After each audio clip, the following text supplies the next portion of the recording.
নমস্কার, দি রিপোর্টে আপনাদের স্বাগত। এক মাসেরও বেশি সময় ধরে অশান্ত বাংলাদেশ।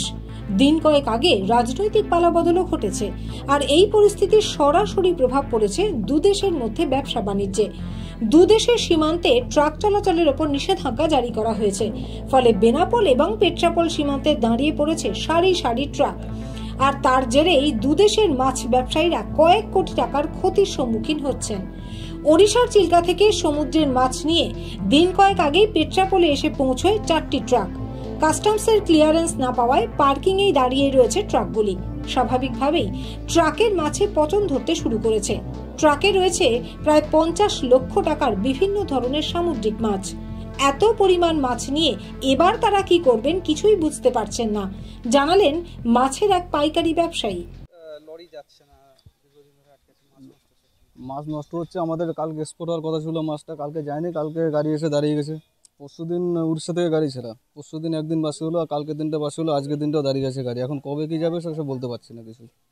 ওই পার থেকে কোনো রিপোর্ট আসছে না যে কখন কি গাড়ি যাবে কি না যাবে, তাও বলতে পারছি না আমরা কিছু। তা মোটামুটি 50 লক্ষের উপরে হবে। নানান রকমের সামুদ্রিক মাছ আর কি। বাংলাদেশ যাওয়ার কথা ছিল, উড়িষ্যার মাছ বাংলাদেশ যাওয়ার কথা ছিল। এরকম যাওয়া আজকে 3 দিন। 3 দিন আজকে পার্কিং, আজকে 3 দিন ধরে দাঁড়ানো গাড়ি। আমরা তো পরশুদিন এসেছি, 3 দিন ধরে গাড়ি দাঁড়ানো। এই মাল কি করব, মাথায় কাজ করছে না, কি করবো। এবার থাকবে না, পচে তো যাচ্ছে মাছগুলো। এবার এক্সপোর্ট হয়ে গেলে হয়ে যেত, যে কোনোভাবে একটা গতি হয়ে যেত, কিন্তু মাছ না গেলে পরে এভাবে খারাপ হয়ে যাবে, কি করা যাবে। কোনো কথা আসছে না, কোনো হয়নি আর কি, যে কি হবে না হবে কিছু বলতে পারছে না। আমার নাম পিন্টু। আমি এই মাছ আছে আমাদের উপরে, মাছগুলো আমাদেরই মাছ। অন্যদিকে এদিনও হাওড়া মাছ বাজারে বাংলাদেশ থেকে মাছ ভর্তি ট্রাক ঢোকার কথা থাকলেও একটিও ট্রাক ঢোকেনি। মাছ ব্যবসায়ীরা জানিয়েছেন প্রতিদিন বাংলাদেশ থেকে 8 থেকে 10টি ট্রাকে করে 800 মেট্রিক টন মাছ আমদানি হয়। আবার ভারত থেকেও 10 থেকে 12টি ট্রাকে প্রায় 100 মেট্রিক টন বাংলাদেশে মাছ রপ্তানি হয়। আর সীমান্তে ট্রাক চলাচল বন্ধ হয়ে যাওয়ায় তাদেরও ব্যবসা বন্ধ হওয়ার কারণে প্রতিদিন গড়ে 2 কোটি টাকা করে আর্থিক ক্ষতি হচ্ছে।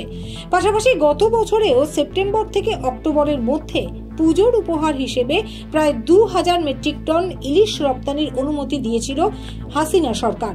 কিন্তু এবারে পদ্মাপাড়ের পরিবর্তিত রাজনৈতিক পরিস্থিতি কি দাঁড়াবে? এবারের পুজোয় পদ্মার ইলিশ গঙ্গাপাড়ের বাঙালির পাতে পড়বে কিনা তা নিয়েই অনিশ্চয়তা সৃষ্টি হয়েছে। ফিশ ইম্পোর্টার্স অ্যাসোসিয়েশনের সেক্রেটারি সৈয়দ আনোয়ার মাকসুদ জানিয়েছেন, তারা ইলিশ আমদানি নিয়ে এবছরেও বাংলাদেশ সরকারের কাছে চিঠি লেখার কাজ শুরু করে দিয়েছিলেন, কিন্তু রাজনৈতিক গন্ডগোলের কারণে তা কার্যকরী হয়ে ওঠেনি। নতুন সরকার এলে তাদের কাছে একই আবেদন করা হবে।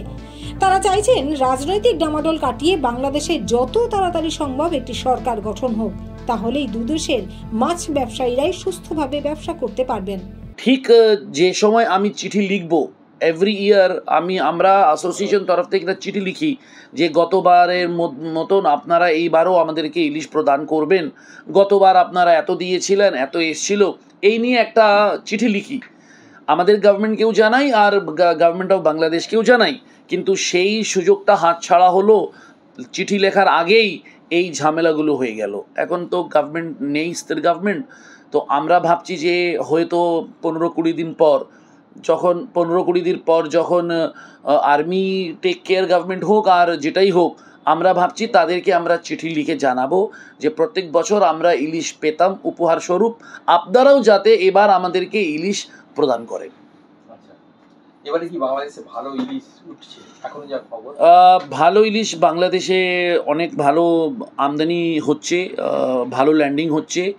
আর আমরা সাইড দিয়ে কিছু কিছু মাছও আসছিল, খুব বেশি দাম ছিল, যদিও পরিমাণে খুব কম, বাট ওদের তো সবসময় ভালো ইলিশ আমদানি হয়।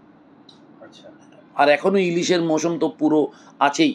আচ্ছা, তো পুজোটা কি বাঙালি ইলিশ পাবে এরকম আশা আছে? আমার মনে হয় আমরা আশাবাদী। আর এটা নিয়ে আমাদের অ্যাসোসিয়েশন যে গভর্নমেন্টই হোক আমরা লিখব, আমাদের গভর্নমেন্ট আর বাংলাদেশ কেয়ারটেকার গভর্নমেন্ট হোক যেটাই হোক আমরা লিখব, যাতে আমরা অন্তত তাদের কাছে পৌঁছতে পারি।